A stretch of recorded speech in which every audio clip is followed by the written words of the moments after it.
नमस्कार, स्वागत है आपका। इंडिया टीवी देख रहे हैं आप। आपके साथ मैं हूं प्राची पाराशर। शाम के 5 बज चुके हैं। वक्त हो गया है मुकाबला का।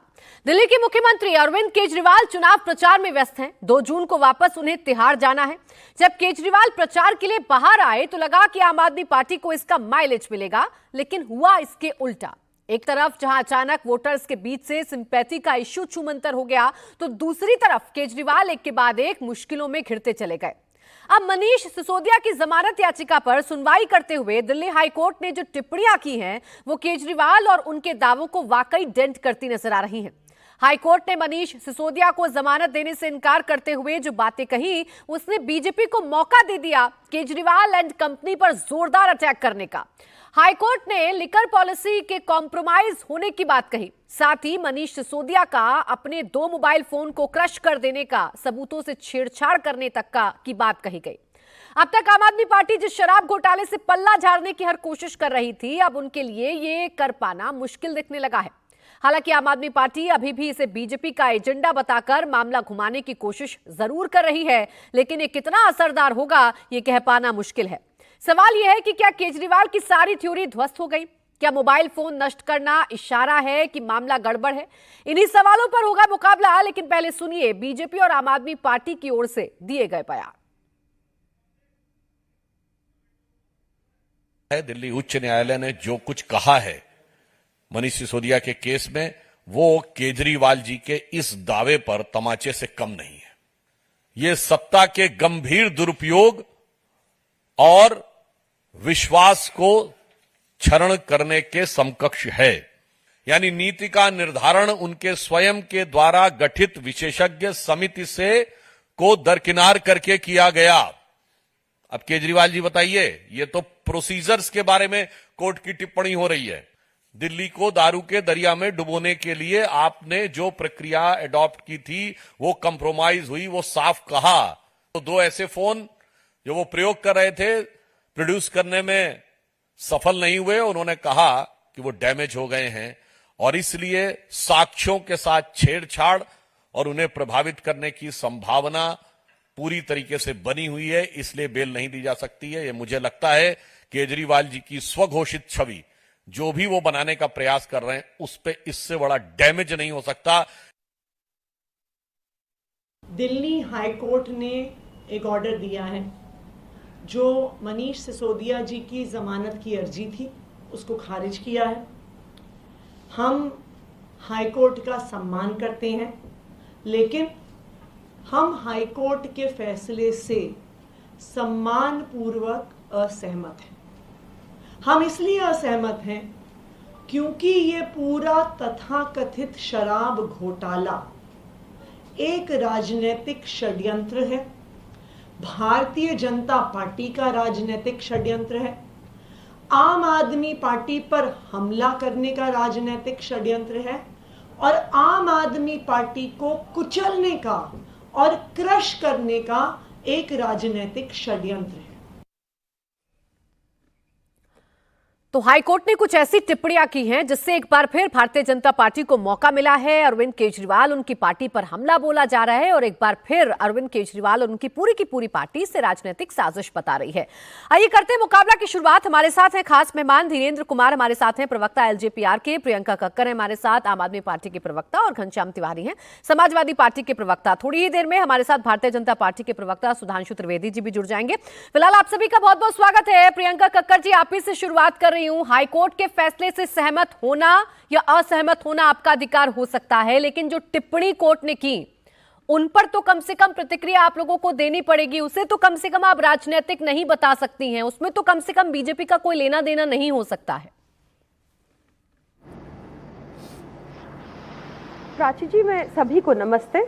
मैं कोशिश करके समझाती हूँ एक टिप्पणी का अर्थ। उसमें यह भी कहा गया कि ट्विन कंडीशन सेक्शन 45 का टेस्ट आपको एको ठीक करना पड़ेगा थोड़ा, प्लीज।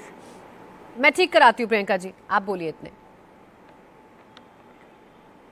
जी, तो उसमें कहा गया कि सेक्शन 45 का ट्विन टेस्ट फॉर बेल वो मीट नहीं करते। प्राची जी, ये क्या है, मैं आपको समझाती हूँ। 2018 में भाजपा ने एक संशोधन किया पीएमएलए के कानून में, प्रधानमंत्री लाल आंख कानून में, एक संशोधन किया गया जिसके तहत सेक्शन 45 को रिवाइव कर दिया गया। सेक्शन 45 को सुप्रीम कोर्ट ने अनकॉन्स्टिट्यूशनल घोषित कर दिया था।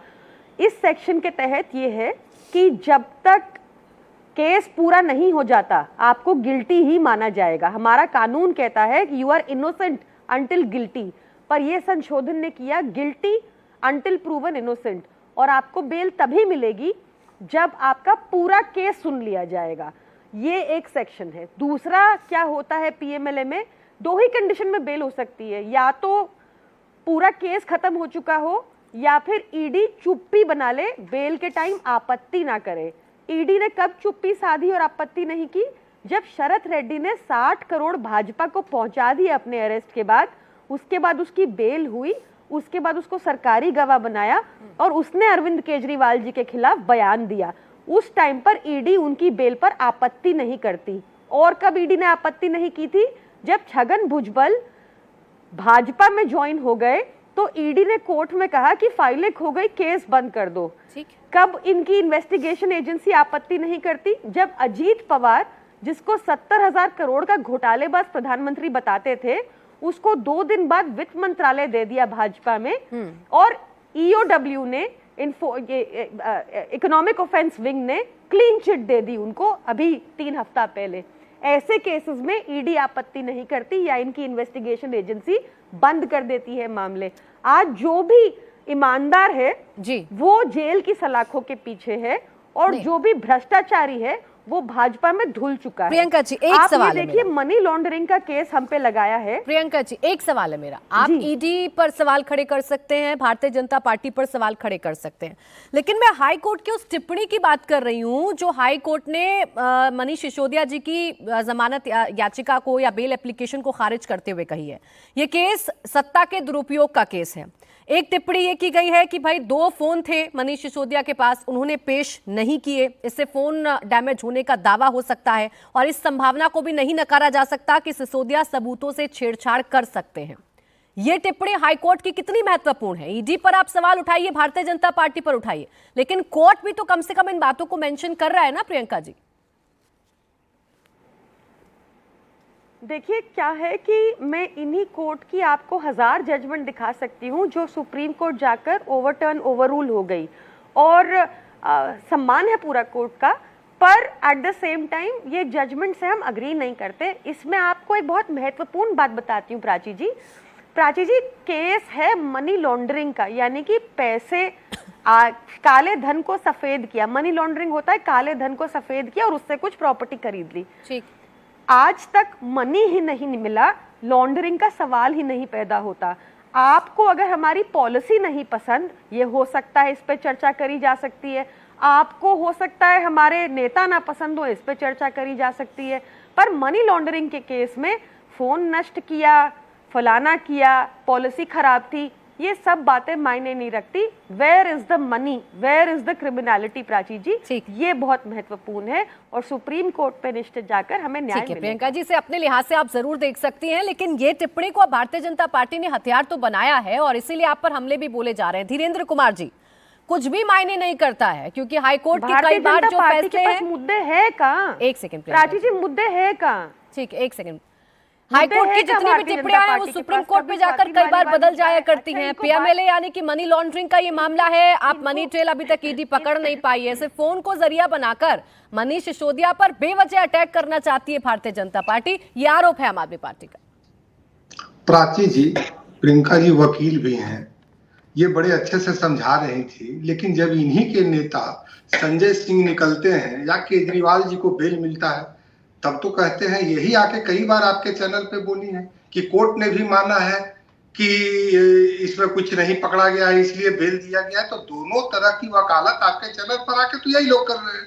आप देखिए, केजरीवाल जी ने कहा कि कोई बहुत गंभीर आरोप नहीं मिला, कोई गंभीर वैसी चीजें नहीं मिली है, इसलिए हमें बेल दे दिया गया। संजय सिंह भी आकर के ऐसे जेल से बाहर आते हैं बेल लेकर के, जैसे लगते हैं कि आजादी की लड़ाई में वो गए थे। तो ये लोग तो अपने हिसाब से तर्क देना जानते हैं। कोर्ट में जब इनका तर्क नहीं चलता है तो टीवी चैनलों पे आके दलील देते हैं। आप देखिए कि कोर्ट ने भी अपने अभी पढ़ के कोर्ट के जजमेंट को सुनाया प्राची जी, उसने तो कहा है कि हाँ ठीक है, मोबाइल के साथ में छेड़छाड़ किया गया है। कोर्ट ने यह भी माना है कि नीतियां ऐसी बनाई गई जिसमें कुछ न कुछ किसी को नाजायज फायदा देने की बात सामने आई है।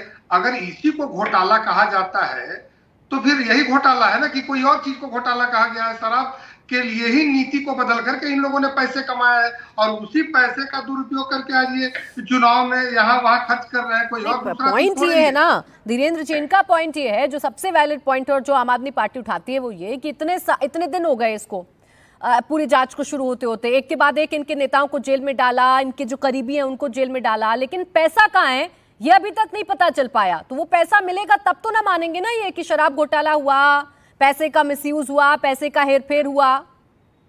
प्राची जी, मोदी जी के जमाने में इंडिया डिजिटल हो चुका है, आपको भी पता है, दर्शकों को भी पता है। ये पैसा कोई पॉकेट मार थोड़े थे कि इनके पॉकेट से निकल गया, कोई चेन थोड़ी ही छीना था इन्होंने तो बहुत बड़े घोटाले किए हैं और ये सारा डिजिटली कहीं ना कहीं ट्रांसफर हुआ या तो कैश हुआ है और इसका ट्रेल भी पकड़ा जा रहा है। एक एक चीज देश के सामने आएगा, कोई छोटा घोटाला ये नहीं है। और पूरे गठबंधन में अगर आप देखिएगा ना तो ये जितना बड़ा झुंड है गठबंधन का प्राची जी, वो सभी घोटालेबाज है और सभी। ठीक है, अब धीरेन्द्र जी रोक रही हूँ, सुधांशु त्रिवेदी जी हमें ज्वाइन कर चुके हैं। आपका बहुत स्वागत है सुधांशु जी इंडिया टीवी पर। प्रियंका जी ने अभी अभी आपके आने से पहले गंभीर आरोप लगाए भारतीय जनता पार्टी पर। मुद्दे नहीं है इसलिए अरविंद केजरीवाल और उनकी पूरी की पूरी पार्टी के पीछे पड़ी हुई है भारतीय जनता पार्टी, कुछ प्रूफ नहीं कर पा रहे हैं, लेकिन एक के बाद एक इनके नेताओं को जेल में डाल रहे हैं क्योंकि पार्टी को क्रश करना चाहते हैं आप लोग।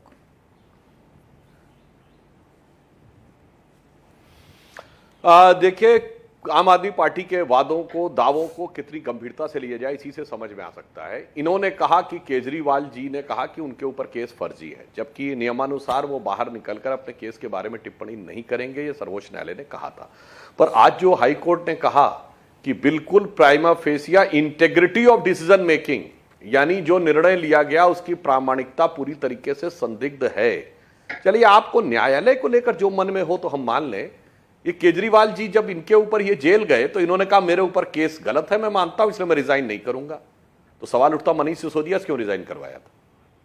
सेम केस में अंदर है। सत्येंद्र जैन को आप कह सकते हैं दूसरे प्रकार के केस में अंदर है, पर मनीष सिसोदिया जी और केजरीवाल जी ठीक एक ही केस में, शराब घोटाले के मामले में एक ही प्रकार के आरोपों पे अंदर हैं। तो मनीष सिसोदिया से इस्तीफा दिलवाया और खुद इस्तीफा नहीं दिया, कम से कम इसका राजनीतिक जवाब तो दे दें। कानूनी जवाब कोर्ट दे रहा है और कोर्ट अपने हिसाब से जांच कर रहा है। और उससे, जैसे उन्होंने आज कहा कि भाई 2 मोबाइल फोन उन्होंने गायब कर दिए, नहीं मिले, इससे लगता है कि उन्होंने एविडेंस से टैंपर करने की कोशिश की। और मैं प्राची ये भी बता देना चाहता हूं कि ये पार्टी कितने प्रकार का झूठ और छल प्रपंच फैलाती है। याद करिए इनके चीफ मिनिस्टर भगवंत मान जी का एक बयान कि मैं केजरीवाल जी से बात कर रहा था, अचानक फोन कट गया, फिर मिलाया तो वो फोन ही नहीं बात हो पाई क्योंकि उनका बैलेंस खत्म हो गया था। अब बताइए, क्या देश की जनता को आपने पप्पू समझ रखा है? क्या मुख्यमंत्री प्रीपेड फोन पे बात करते हैं? और सुनिए, कोई जिस शराब घोटाले में जो फोन नष्ट किए गए हैं वो सब आईफोन है। आईफोन जो मिनिमम 60-70-80 हजार रुपए का आता है और मैक्सिमम 1.25 लाख का आता है। भाई 1 लाख रुपए का फोन नष्ट करने वाला कोई व्यक्ति बताइए जो प्रीपेड कार्ड पे बात करता हो और वो भी बैलेंस उसका खत्म हो जाता हो। इस ढंग की बातें करने वाले लोगों को कितनी गंभीरता से लिया जाना चाहिए, ये मैं सहज पूछ सकता हूं। तो बस नैतिक सवाल यह है कि सिसोदिया जी से क्यों ताकपत्र करवाया था, और कानूनी सवाल पे जो हाईकोर्ट ने बातें कही हैं कि सबूत नष्ट होना और ये सारी बातें, वो बिल्कुल साफ दिखाई। प्रियंका जी जवाब दे दीजिए, फिर घनश्याम जी के पास जाऊंगी। मनीष सिसोदिया और अरविंद केजरीवाल को लेकर डबल स्टैंडर्ड्स क्यों हैं? जब अरविंद केजरीवाल इस्तीफा नहीं दे सकते तो मनीष सिसोदिया ने इस्तीफा क्यों दिया? आपकी पार्टी ने स्वीकार क्यों किया? मुझे ना ये काफी बार मैं प्राची जी आंसर कर चुकी हूँ। मुझे इनसे ये पूछना है, आज तक आपने बहुत सारे इसके आर्ग्यूमेंट सुन लिए होंगे हमारी शराब पॉलिसी के बारे में। ये किसी मतलब कोई भी इंटेलिजेंट व्यक्ति होगा वो समझेगा पंजाब में यही नीति है जिसने 44% इंक्रीज किया रेवेन्यू, वहाँ का बजट बढ़ा हमारा। मुझे यहाँ पे इन्होंने ये पॉलिसी इसलिए बंद कर दी क्योंकि भाजपा का हर शराब की बोतल पे हिस्सा होता था बिक्री पे, वो इनका बंद हो गया। अब इनसे ये पूछ लीजिए, ये 2 साल से लगे हुए हैं कि शराब घोटाला किया, पैसे इनको कहीं मिल नहीं रहे इनकी इन्वेस्टिगेशन एजेंसी को। तो सुधांशु सर आज ये बता दीजिए पैसे दिए किसने? इसका जवाब, किसने कहा कि उसने हमें पैसे दिए? इस बात का जवाब दे दीजिए, या तो दूध का दूध और पानी का पानी हो जाएगा। आप बताइए, क्योंकि सारा कुछ तो आपने तो कागज पढ़े हैं सारे, सब कुछ आपको पता है। मुझे बताइए किसने कहा कि उसने हमें पैसे दिए आम आदमी पार्टी को, ये बताइए। आज मैं बताऊंगी किसने आपको पैसे दिए, मेरे पास नाम भी है, प्रूफ भी है, किसने भाजपा को पैसे दिए अरेस्ट होने के बाद। मुझे बताइए हमें किसने पैसे मनीष दिए। सिसोदिया वाला जवाब रह गया प्रियंका जी, उनका इस्तीफा क्यों वाजिब हो गया और अरविंद केजरीवाल का इस्तीफा क्यों आपने नहीं होने दिया? बस छोटा जवाब, फिर सुधांशु जी के पास जा रही हूँ।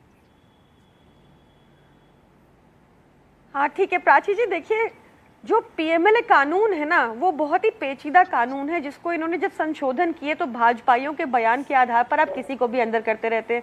अब हमें पता है कि ये तो किसी भी दिन बोल देंगे प्रियंका कक्कड़ को 5 करोड़ दिए, बस इतना बहुत है, पीएमएलए का कानून बन जाएगा, इनकी ईडी एक्टिव हो जाएगी, मेरे को अंदर डाल देगी, किसने दिए क्या दिए ऐसा कोई प्रूफ जरूरत नहीं है। तो अब हमें भी समझ आ रहा है इन्होंने क्या संशोधन किए, उसी हिसाब से हम बता रहे हैं। तो आप इनसे आज ये पूछ दीजिए। अच्छा, यानी अब आंखें खुली है प्रियंका जी, तब आप लोगों को नहीं पता था, लेकिन मुझे याद है तब भी जब डिबेट्स करते थे आप लोग हमारे साथ इस मसले पर, आप पीएमएलए कितना सख्त है कितना कठोर है यही बताया करते थे। हाँ, आप कह रहे हैं कि अब आपकी आंखें खुली हैं, चलिए हो सकता है। सुधांशु जी दे दीजिए जवाब जरा, पैसों को लेकर किसने किसको पैसा दिया, क्या ये सामने आ पाया है? प्राची जी ये हम पे झूठे आरोप लगाए जा रहे हैं और हम रिजाइन करते रहे। देखिए सिसोदिया, बोलिए बोलिए।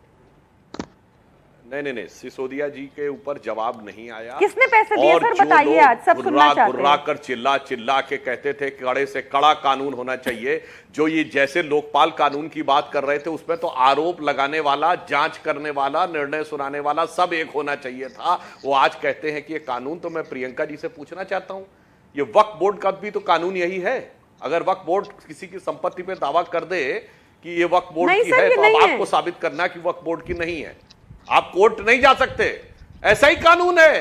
ट्रिब्यूनल में जाना पड़ेगा, कोर्ट नहीं जा सकते। आप साबित करिए कि संपत्ति उसकी नहीं है, सर उनको अरेस्ट नहीं होता, आपकी है, आपको साबित करना, उसे नहीं साबित करना है संपत्ति उसकी है। ऐसे बहुत से एक तरफा कानून है साहब, और अरेस्ट नहीं हो जाएगा ना वो सर, आपने अरेस्ट कर दिया, आपको हमें क्रश अब मैं करना है। स्टेप बाय स्टेप जवाब देता हूं।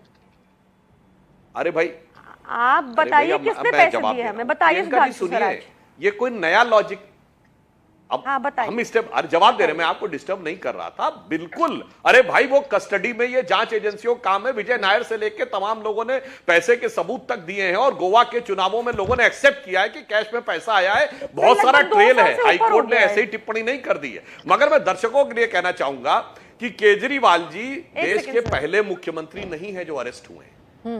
मैं याद दिलाना चाहता हूं कि सोनिया जी और राहुल जी जिस मुद्दे के ऊपर जमानत पे हैं वो 2013 में, हमारा 2014 से आने से पहले का था। 2011 में कनिमोझी जी और ए राजा जेल गए तो हमारी सरकार नहीं थी।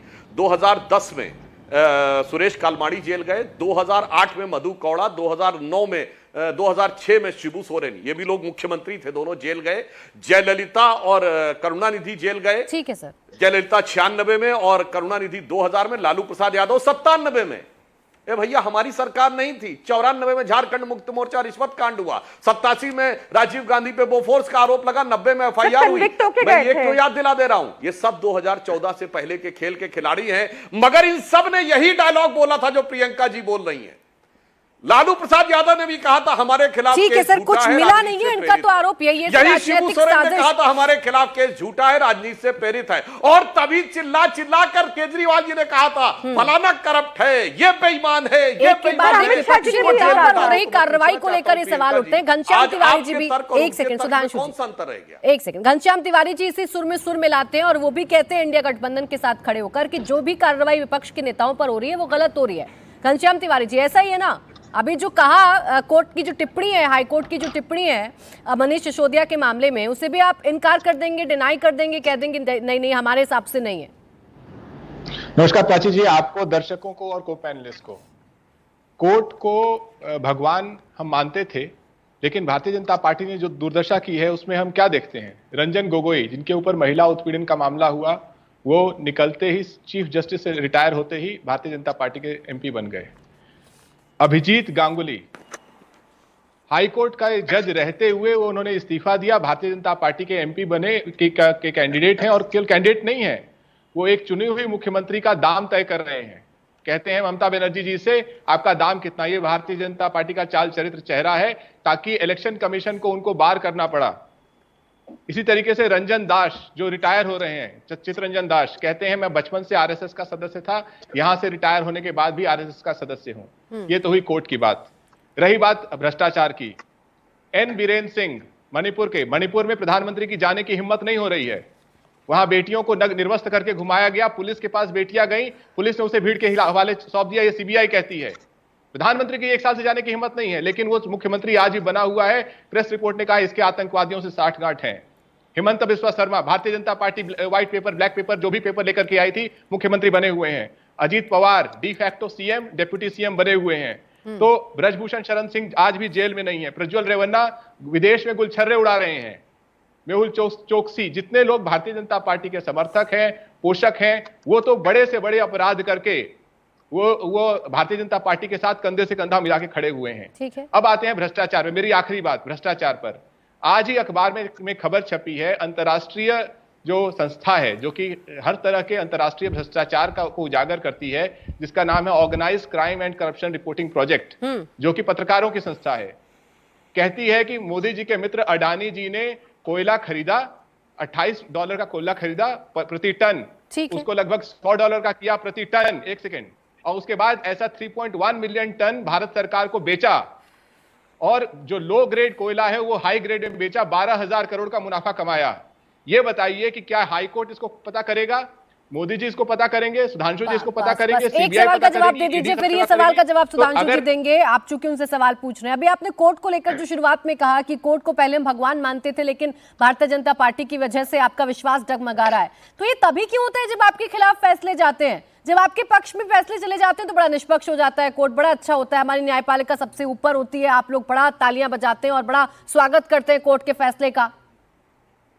ये अच्छा सवाल है। सवाल ये, कोर्ट केवल एक व्यक्ति नहीं है, कोर्ट में वो भी जज हैं जिनके खिलाफ अमित शाह कहते हैं कि ये तो नियमित मामला नहीं है कि अरविंद केजरीवाल जी को कैसे जमानत मिल गई। कोर्ट न्यायालय संविधान का सबसे मजबूत स्तंभ है, उसे भारतीय जनता पार्टी जड़ से उखाड़ रही है, लेकिन उसमें जज हैं जो लड़ रहे हैं, चाहे प्रेस कॉन्फ्रेंस करके लड़े या फिर अपने फैसलों से लड़े। इसका मतलब ये नहीं है कि जिस हिस्सों को भारतीय जनता पार्टी। अच्छा, सुधांशु जी जवाब दे दीजिए। वही सवाल है सर, आप जो बात कह रहे हैं ना उससे घूम फिर के यही सिद्ध हो रहा है कि आपके पक्ष में जो फैसला सुनाए वो जज भी ठीक है, वो कोर्ट भी ठीक है, और आपके खिलाफ जो बोले वो सब गलत है। त्रिवेदी दुखद बात है। मैंने कोई फैसले की बात नहीं की, तो उन जजों की बात की जो कह रहे हैं कि हम तन मन धन से भारतीय जनता पार्टी की सेवा करेंगे। जैसा पढ़ा लिखा, अब मैं घनश्याम जी जैसा पढ़ा लिखा व्यक्ति, ये समाजवादी पार्टी के हार्वर्ड एजुकेटेड व्यक्ति है, और इस ढंग की एब्सर्ड बातें करे तो बहुत दुख होता है। ये आपने कहा प्रेस कॉन्फ्रेंस करके लड़ रहे, तो प्रेस कॉन्फ्रेंस करने वालों में तो रंजन गोगोई थे भाई। तो जब वो प्रेस कॉन्फ्रेंस कर रहे थे तो वो अच्छे थे, और नॉमिनेटेड राज्यसभा सांसद हो गए तो खराब हो गए। गजब का तर्क मान्यवर देते। अभी केजरीवाल जी को छूट मिली तो न्यायपालिका अच्छी थी, लोकतंत्र का विजय था। राहुल गांधी की सदस्यता कोर्ट ने बहाल की तो वो लोकतंत्र की विजय थी। अभी आप देखिए चंडीगढ़ के ऊपर निर्णय आया आम आदमी पार्टी को के पक्ष में और हमारे खिलाफ, तो लोकतंत्र की विजय थी। इलेक्टोरल बॉन्ड्स पे कोर्ट ने पूछ लिया तो लोकतंत्र की विजय थी। और बेशर्मी की इंतहा है कि केवल कोर्ट ने टिप्पणी कर दी तो कोर्ट को भगवान की बजाय अनाप शनाप बयान देने लगे। मान्यवर, मुझे लगता है आपके जैसे पढ़े लिखे लोगों को और समाजवादी पार्टी को इस ढंग की वाहियात बातें नहीं करनी चाहिए। और आपने कहा रंजन गोगोई जी नॉमिनेटेड राज्यसभा एमपी हैं, कोई बीजेपी के सदस्य नहीं है। और आपको पता नहीं, दर्शकों को बता दूं कि इस देश में ऐसे भी जज बने हैं जो कांग्रेस पार्टी के टिकट मिला लोकसभा का, फिर चुनाव नहीं हुआ तो कांग्रेस के राज्यसभा सदस्य रहे। पहले हाई कोर्ट के जज रहे, फिर राज्यसभा के सदस्य रहे कांग्रेस पार्टी के। उसके बाद एकमात्र उदाहरण की हाई कोर्ट से हटने के गैप के बाद सीधे सुप्रीम कोर्ट के जज बने जस्टिस बहरुल इस्लाम, गुवाहाटी हाई कोर्ट के। घनश्याम जी याद है कि नहीं? ऐसे बोलने लगते हैं। इंदिरा जी का स्टेटमेंट याद करिए, कमिटेड जुडिशरी चाहिए मुझे। और इमरजेंसी के समय पब्लिक प्रोसिक्यूटर ने कोर्ट में कहा था, जब कोर्ट ने यह कहा कि लोगों को गिरफ्तार किया जा रहा है और उनकी बात नहीं सुनी जा रही, तो क्या हम देखते रहेंगे? तो यह डॉक्यूमेंटेड है कि पब्लिक प्रोसिक्यूटर ने कहा कि मिलॉर्ड, अगर पुलिस गोली भी मार देगी तो आप देखते रहने के अलावा कुछ नहीं कर सकते। मेरे विचार से इस ढंग की एब्सर्ड बातें नहीं करनी चाहिए। जस्टिस रंगनाथ मिश्रा आयोग बनाया, वो जस्टिस रहने के बाद राज्यसभा सदस्य रह चुके थे कांग्रेस के। कहना चाहिए था कांग्रेस नेता रंगनाथ मिश्रा, तो आपने कहा जस्टिस रंगनाथ मिश्रा। अब देखिए इतिहास के पन्ने पलटे सुधांशु त्रिवेदी जी ने, तो बहुत सारे ऐसे उदाहरण मिल गए घनश्याम तिवारी जी, खिलाफ है। बहुत सारे ऐसे उदाहरण मिल गए हैं जिन पर आप आज सवाल खड़े करते हैं। आप ही के साथ हैं वो लोग। छोटा सा जवाब प्रखर वक्ता है और बहुत जानकार हैं। उन्होंने भी मूलतः वही बात कही जो मैंने कहा कि आपको न्यायमूर्ति में भगवान देखने की जगह न्यायालय के वर्डिक्ट में न्याय दिखना चाहिए। जिस तरीके से सुधांशु जी ने उदाहरण दिया वो उसी सिलसिले के उदाहरण है जो मैंने दिया। क्या रंजन गोगोई को नॉमिनेट करने के बाद भारतीय जनता पार्टी ने कोर्ट की साख को कमजोर नहीं किया? क्या अभिजीत गांगुली को टिकट देने के बाद भारतीय जनता पार्टी ने कोर्ट की साख को कमजोर नहीं किया? क्या रंजन दास जब कहते हैं कि वो बचपन से आज तक आरएसएस के सदस्य हैं, आगे भी आरएसएस के सदस्य रहेंगे, कोर्ट कमजोर नहीं होता है? तो ये बात कहना कि न्यायालय न्यायमूर्ति में भगवान देखो, ये गलत बात नहीं है। ये बात कहना सही है कि न्यायमूर्ति में भगवान नहीं, न्याय में जज्बा होना चाहिए। और न्याय वही क्यों है जो विपक्ष कहता है? न्याय वो क्यों नहीं है जो कोर्ट कहता है? सवाल तो वही बना हुआ है ना। कोर्ट की आज टिप्पणियों पर आप भगवान और दूसरे एग्जाम्पल पर पहुंच गए। चाहता हूं, बहुत गंभीर बात इन्होंने बिल्कुल। अगर आप इस तरह की व्यवस्था करेंगे, तिवारी जी बस एक मिनट जल्दी से, फिर प्रियंका जी वेट जवाब दे दूं। हाँ बोलिए सुधांशु जी। बिल्कुल। हाँ बस बिल्कुल एक लाइन में जवाब देता हूं। आपने जस्टिस रंजन गोगोई का नाम लिया किस बात पे? कि राम मंदिर का जजमेंट उन्होंने पक्ष में दिया। तो मेरे भाई पढ़ाई लिखाई आप लोग नहीं करते। 22-23 दिसंबर 1949 को वहां पर जो मूर्तियां प्रकट हुई उनकी पूजा हुई कोर्ट के आदेश से। 2 फरवरी 1986 को ताला खुला कोर्ट के आदेश से। नवंबर 1989 में अगर वहां पर शिलान्यास हुआ कोर्ट के आदेश से। 6 दिसंबर 92 को ढांचा गिरने के बाद वहां अस्थायी मंदिर का निर्माण हुआ, सुनिए, कोर्ट के आदेश से। आए बाय मत बोलिए। 2003 में वहां पर खुदाई हुई कोर्ट के आदेश से। 30 सितंबर 2010 को Lucknow bench of Allahabad high. भाई जब 7 निर्णय कोर्ट के थे तो एक निर्णय वही पक्ष में आया जो 7 निर्णय लगातार थे उसी के अनुसार आया। मगर कलेजे पे कैसा सांप लौट जाता है कि लगातार 70 साल से निर्णय पक्ष में थे तो एक निर्णय राम मंदिर के पक्ष में आ गया।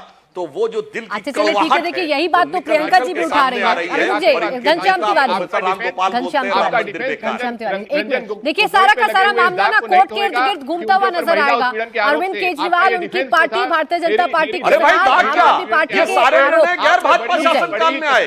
अगर 49 से 2010 तक सारे निर्णय मंदिर के पक्ष में थे तो एक ही निर्णय आपको गलत नजर आ रहा है। अच्छा चलिए एक एक करके बात करते हैं। प्रियंका कक्कड़ जी रुक जाइए। घनश्याम तिवारी जहां से मुद्दा शुरू हुआ और जिसकी वजह से आपने न्यायपालिका पर सवाल खड़े किए गए, उनकी पार्टी से जवाब नहीं लेती है। अब रुक जाइए प्रियंका कक्कड़ जी, ये सवाल तो बड़ा वाजिब है ना। कोर्ट की वो टिप्पणियां जो आपके खिलाफ चली जाती हैं, आप कहते हैं आप असहमत हैं। हाई कोर्ट के फैसले को तो सुप्रीम कोर्ट बदल देता है, लेकिन वही फैसला आपके पक्ष में आ जाता है तो आप कहते हैं बहुत अच्छा हुआ, हमें न्याय मिल गया। ये तो दोहरा मापदंड हुआ ना कोर्ट के फैसलों को देखने का। प्राची जी, लॉ थोड़ा टेक्निकल होता है, हर केस के फैक्ट्स अलग होते हैं। हमने कभी भी कोर्ट पे कभी भी कोई गलत टिप्पणी नहीं की। हमें हमेशा कोर्ट का बहुत आदर और सम्मान किया है। भाजपा है जो तानाशाही करती है। जब सुप्रीम कोर्ट ने 8 साल की लंबी लड़ाई के बाद दिल्ली के सारे हक चुनी हुई सरकार अरविंद केजरीवाल को दिए तो इन्होंने जाकर पार्लियामेंट में तुरंत पलट दिया। इन्होंने ईडी के डायरेक्टर को एक्सटेंशन आफ्टर एक्सटेंशन दी। जब सुप्रीम कोर्ट कहता रहा कि ये गलत है, इसको बंद करो, इससे निष्पक्षता खत्म होती है, इनको कोई फर्क नहीं पड़ा। ये चोर लोग हैं। आपने देखा कि कैसे चंडीगढ़ में इन्होंने वोट की चोरी की, वो तो कैमरा था और सुप्रीम कोर्ट ने कड़ा रुख अपनाया तो इनकी चोरी सामने आ गई।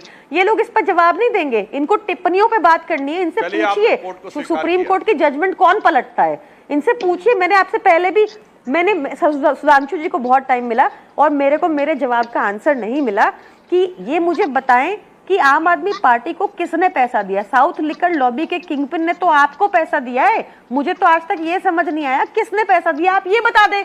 आप बैठ के यहाँ बोलते हैं एविडेंस टैंपरिंग की बात कर रहे हैं आप। मनीष सिसोदिया जी को आपने 1.5 ईयर्स बाद गिरफ्तार किया था। टैंपरिंग करने वाले लोग नहीं है सर, हम अलग मिट्टी के बने लोग हैं। पैसे बनाने नहीं आए, क्राइम करने नहीं आए राजनीति में। अच्छा खासा सब कुछ छोड़ के अरविंद केजरीवाल जी की विजन को आगे बढ़ाने के लिए, अच्छी शिक्षा सब तक पहुंचे, ये करने के लिए आए हैं हम लोग। आपकी तरह चोर उचक्कों को नहीं लेते। संजय सरोज को नहीं लिया हमने अपनी पार्टी में, जिसने पाकिस्तान के आदेश पे भारत में टेरर फंडिंग करके बम ब्लास्ट कराए। हम नहीं लेते ऐसे लोगों को जो इनकाउंटर के लिए पुलिस ढूंढ रही हो, जिनको 21 सेठ की, और वो प्रियंका जी, आपके वो मंच फोन पे जब पाए जाते हैं। गायब सर हुए ना, एंडलेस नाम ले सकती हूँ प्रियंका मैं, जी, बच्चों का ब्रोथल चलाने वाले बर्नार्ड मारक को टिकट देते हैं आप। करने की आप बात हमें आई मत ना, बताइए, ये फोन आप को ये लेकर बताइए आए। हम पैसे, आप बोल रहे हैं ना पैसे चोरी हुई, प्रियंका जी, किसने पैसे दिए बताइए? किसने लिए तो उन्होंने बताया था, गोवा के उम्मीदवारों की तरफ से बयान भी आए थे, गोवा के उम्मीदवारों के नाम भी सामने आए थे, लेकिन फिलहाल मैं आपसे पूछ रही हूँ कि फोन गायब हुए थे कुछ। अरे प्राची फोन जी, पेश बयान करने थे। बयान बयान नहीं, किसने दिए बताइए? ये झूठ बोल रहे हैं, इनका झूठ पकड़ा जाएगा। किसने दिए पैसे, हमें नाम बताइए किसने दिए, कौन कह रहा है उसने हमें पैसे दिए, आप ये बता दीजिए, सारा केस खत्म हो जाएगा। सुधांशु जी, हमने लिए तो इनको मिल नहीं रहा, किसने दिए ये बता देंगे। देखिए प्रियंका जी बंगारू का लक्ष्मण की विचलन पार्टी की समझा बात जा का कोई सकता मोल है। है क्या? बाकायदा जांच एजेंसीज ने गोवा के इनके कैंडिडेटों के रिटर्न में बयान दर्ज किए हैं जिनके पास कैश से पैसा पहुंचा। मगर मुझे तो बहन जी एक बात बता दीजिए ना, अगर पॉलिसी सही थी तो विड्रॉ क्यों की? घुमा ये रहे भारत का इकलौता मामला है आप। कि जैसे ही सीबीआई इंक्वायरी सेटअप हुई, इन्होंने पॉलिसी विड्रॉ कर ली और फिर आकर अभी डिफेंड कर रही हैं। अभी आपके चैनल पे बोली बहुत अच्छी पॉलिसी थी। और मैं पूछना चाहता हूं, 34 से अधिक लैपटॉप, दर्जनों मोबाइल क्यों नष्ट किए गए? केजरीवाल जी को अपने मोबाइल का पासवर्ड कैसे भूल गया? काफी आपको और अच्छा 2 मोबाइल अभी इस पर डॉक्यूमेंट पे आया है। मुझे बता दीजिए, अगर इतने ट्रांसपेरेंट थे, ये चोर उचक्के सारे शब्द आप बोलती चली जा रही हैं, तो भैया जो लोग चोरी करते वही अपने मोबाइल नष्ट करते, और दर्जनों की संख्या में मोबाइल नष्ट हो रहे थे, जबकि आपके कंक्रीट एविडेंस था कि आपने ईमेल से भेजा पॉलिसी में चेंज, और वो इनकॉर्पोरेट किया गया, वो भी बगैर कैबिनेट के अप्रूवल के। अभी मोबाइल पर ये जवाब तो दे दीजिए unflinching प्रियंका जी, evidence आ एक चुका बात। है, यानी उन्होंने तो आकाश के बताया, प्रमाण आ गोवा चुका के है। कैंडिडेट्स, फिर मैं धीरेन्द्र जी के पास जा रही हूं, बस बता दीजिए ये मोबाइल नष्ट जो हुए, जो पासवर्ड भूल गए, इसका जवाब तो कुछ होगा ना आम आदमी पार्टी के पास? आप मुझे चलिए ये बता दीजिए कितने हैं, पुख्ता जानकारी दीजिएगा प्राची जी। संबित पात्रा 2 साल पहले कहते थे 151 नष्ट किए, आप कह रही हैं कोर्ट में बोला 2, ये बोल रहे हैं कितने इन्होंने बोले मुझे ध्यान नहीं, पर इन्होंने काफी बड़ा नंबर बताया। बीच में डिबेट में पहले कोई 1 साल पहले तक कह रहे थे 37, तो कितने मोबाइल नष्ट किए, इनसे पहले क्लैरिटी ले लीजिए आप, फिर उस पर बात कर लेंगे ये हवा की बातें हैं या क्या चल रहा है। अभी इनसे कोर्ट की पूछिए बात कितने का नष्ट जवाब हुए। दे दीजिए। इनसे दो पूछिए अरे भाई, ये कितने बताइए, नष्ट आप कहिए हुए। एक भी नष्ट नहीं किया। उस पर अब जवाब दे देखिए क्या दीजिए। बचकाने तर्ज पे लोग आ जाते हैं। सर ये ऑर्डर में लिखा है कहीं, ऑर्डर पढ़ा है सर आपने? सर ऑर्डर में लिखा है तो पढ़ के सुना दीजिए ना। प्राची जी अरे जवाब भाई मेरी मिल गया बात आपको? सुनिए, आप कहिए ना एक भी मोबाइल नष्ट नहीं किया, कहने में क्या समस्या है? सुन ली सर। प्रियंका जी कहिए एक भी मोबाइल नष्ट नहीं किया, बोलिए हाँ या ना, मैं बोलिए। संख्या पे कह रही है 4 बोल हुए दीजिए कि जल्दी 14 से हुए, प्रियंका जी। बोलिए। एक भी मोबाइल कहिए एक नष्ट भी नहीं लैपटॉप किया। नहीं नष्ट किया और एक भी मोबाइल नहीं नष्ट किया, एक भी और पॉलिसी मोबाइल हमने नष्ट विड्रॉ नहीं क्यों किया। की? इसका अब जवाब दे बताइए। दीजिए। अच्छा चले, बोल दिया नहीं इन्होंने, किया। एक भी मोबाइल नष्ट आप- नहीं किया है। आप Virendra ji. Policy withdraw sir, LG ने नई कंडीशंस लगा दी थी लास्ट मिनट पे, आपको पता है ये बात। आपका धंधा बंद हो गया था दिल्ली में, जो आपकी हर बोतल की बिक्री पे आपको मिलते थे पैसे भाजपाइयों अच्छा, को, वो बंद हो गया था इस पॉलिसी के चलते। इसलिए आपने नई कंडीशंस लगा दी इस पॉलिसी की। मैं आ रही हूं सुधांशु जी, बस एक सेकंड। धीरेन्द्र जी, इम्प्लीमेंट थी धीरेन्द्र जी, सारे अच्छा बिजनेसमैन रुक जाइए। प्रियंका कक्कड़ जी, धीरेन्द्र जी बहुत कॉन्फिडेंट है ना प्रियंका कक्कड़ जी, तो बार बार यही आरोप लग रहा है आप पे और आपके पूरे के पूरे गठबंधन पे कि आप अकेले खेलना चाहते हैं इन चुनावों में, इसलिए एक के बाद एक नेताओं को जेल का रास्ता दिखा रहे हैं। प्राची जी, कैदी नंबर 670 दिल्ली के अभूतपूर्व मुख्यमंत्री आदरणीय केजरीवाल जी और उनकी पूरी कैबिनेट, आधी कैबिनेट तो जरूर, उसके राष्ट्रीय अध्यक्ष, सारे लोग जेल में चले गए और कुछ लोग बेल पे हैं। उसके बाद ये कह रहे हैं कि न्यायालय पर मुझे भरोसा नहीं, जिस तरह का ये दावा कर रहे हैं कि न्यायालय पर इनको पूर्ण भरोसा नहीं, क्योंकि ये वकील है मेरी बहन तो इनको थोड़ा भरोसा है, बाकी इनके जो समर्थक बैठे हुए हैं उनको पूरा भरोसा नहीं है। जिसके राज्य में अपनी ही पार्टी की सांसद महिला सुरक्षित नहीं है, वहां पे फोन और मोबाइल क्या सुरक्षित रहेगा? और इनके अभी बोल रहे थे कि जजमेंट पे इन पर सवाल खड़ा कर रहे थे घनश्याम भाई, ये तो पढ़े लिखे हैं, ठीक सुधांशु जी ने कहा था, जल जंगल जमीन की बात किया था इन्होंने बिहार में आके कभी किसी जमाने में। आज उन्हीं के साथ बैठे हुए हैं जिसने जल जंगल जमीन बेची झारखंड में। तो ये तो झुंड है ना। इस झुंड में कौन कौन लोग हैं? केजरीवाल जी शराब के माफिया, अखिलेश और तेजस्वी जी जमीन माफिया, ममता दीदी देख लीजिए, वहां भी लॉटरी का और शिक्षकों की बहाली का हुआ, वहां भी एक हाई कोर्ट की आज टिप्पणी आई है कि अति पिछड़ों के साथ में सर्टिफिकेट बनाने उन्होंने छेड़छाड़ किया है। आज हाई कोर्ट ने अभी 1-2 घंटे पहले ऑर्डर दिया है। तो जहां जहां इंडी गठबंधन की सरकारें हैं, देखिए ना, या तो आरक्षण के साथ भी छेड़छाड़ हो रहा है और नहीं तो पैसे बनाने का काम हो रहा है। ये लोग तो देखी हुई सरकार है इन लोगों की। और जब जब इन लोगों ने मंदिर का भी विरोध किया, वैसे लोगों के साथ में बैठे हुए हैं, मदिरालय का समर्थन कर रहे हैं घनश्याम जी। ठीक है, लेकिन तिवारी जी मंदिर की छोटा सा बात जवाब आती दे दीजिए है, इस बात तो वहां का। पे मंदिर ये नहीं जाते हैं। और कोर्ट पे सवाल उठाना बंद करिए। कोर्ट हो सकता है कि किसी एक व्यक्ति से बहस हो सकता है, तो उसके वकील है। तर्क दिए हैं तिवारी जी ने। एक बार फिर पूछ लेती हूँ तिवारी जी, घूम फिर के यही बात सामने आ रही है। रुक जाइए, 1 मिनट रुक जाइए। मैं तो 10 आपके सेकंड दर्शकों को प्राची जी। कहूंगा, 10 सेकंड। मैं तो आपके दर्शकों से सर, निवेदन जवाब नहीं करूंगा आएगा, कि आप प्रतिनिधि भारतीय जनता पार्टी की वेबसाइट bjp.org पे जाइए। वहां पे list of chief ministers and deputy chief minister है। आपको दर्जन भर ऐसे लोग मिलेंगे जिनके ऊपर तरह तरह की कोर्ट की टिप्पणियां हैं या तरह तरह के भारतीय जनता पार्टी के अपने लोगों की टिप्पणियां हैं। प्रेमा कंदू से लेकर के हेमंत बिस्वा शर्मा तक से लेकर के अजीत पवार से लेकर के न जाने कितने लोग भारतीय जनता पार्टी की चक्की पीस रहे हैं, लेकिन न्यायालय की चक्की नहीं पीस रहे हैं। तो भारतीय जनता पार्टी की बात में अगर आपको विश्वास है तो विश्वास कीजिए, लेकिन ये मत भूलिए कि इस पूरी बहस में सुधांशु त्रिवेदी जिनके पास सारी जानकारी है, वो अडानी जी का नाम नहीं ले पाए। जिस अडानी जी के बारे में प्रधानमंत्री कहते हैं कि टेम्पो में बोरे में भर के काला धन वो पार्टियों को भेजते हैं, जिनके बारे में दुनिया भर के अखबार, केवल यहाँ भारत के अखबार नहीं, इकलौता भ्रष्टाचारी आज के समय में ऐसा है जिसके बारे में दुनिया भर के अखबार लिख रहे हैं कि उन्होंने भारत की सरकार के साथ फ्रॉड किया, $28 प्रति टन का कोल खरीदा, लो ग्रेड का उसे हाई ग्रेड का बता करके भारत की सरकार को लेकिन लगभग देखिए $100 कमाल की में बात है बेचा। ना घनश्याम तिवारी जी, अडानी और अंबानी राज्य दर राज्य अपना रंग बदलते हैं। एक राज्य ईमानदार हो जाते हैं, केंद्र में आते हैं तो वो भ्रष्टाचारी हो जाते हैं। जवाब दे दीजिए सुधांशु त्रिवेदी जी इन सवालों का। वैसे घनश्याम तिवारी जी, अभी हाल के महीनों में सबसे बड़ा प्रोजेक्ट अडानी को कहां मिला है? जानकार व्यक्ति हैं, जानकारी है कि नहीं? डिफेंस तेलंगाना में है। आप उनके अच्छा, आज तक पावर का सबसे बड़ा प्रोजेक्ट कहां मिला? आप उनका बचाव कर रहे हैं। राजस्थान में अशोक गहलोत की सरकार ने 60,000 करोड़ का दिया था। अरे मेरे भाई बात तो सुनिए। अरे भाई बचाव में नहीं कर रहा हूं, अभी आपको एक्सपोज कर रहा हूं। अशोक गहलोत 60,000 करोड़ का प्रोजेक्ट देते हैं, रेवंत रेड्डी हजारों करोड़ का प्रोजेक्ट देते हैं और राहुल गांधी चिल्लाते हैं कि बेईमान है मेरे भाई, एक ही पार्टी के हो। जेल में होना चाहिए, इसका मतलब वहां सही है कि वहां आपके सही? हमारे यहाँ तो हिसाब ऐसा से नहीं है। अडानी जी को जेल में होना चाहिए। अरे भाई वही तो मैं कहना चाह रहा हूं आपसे। अरे भाई आप तो ये मत, आप सुनिए, इसके बाद सबसे बड़ा पोर्ट का प्रोजेक्ट किसने दिया? केरल ने। केरल में किसकी सरकार? कम्युनिस्ट पार्टी की सरकार। अच्छा, माइंस का सबसे बड़ा प्रोजेक्ट किसने दिया?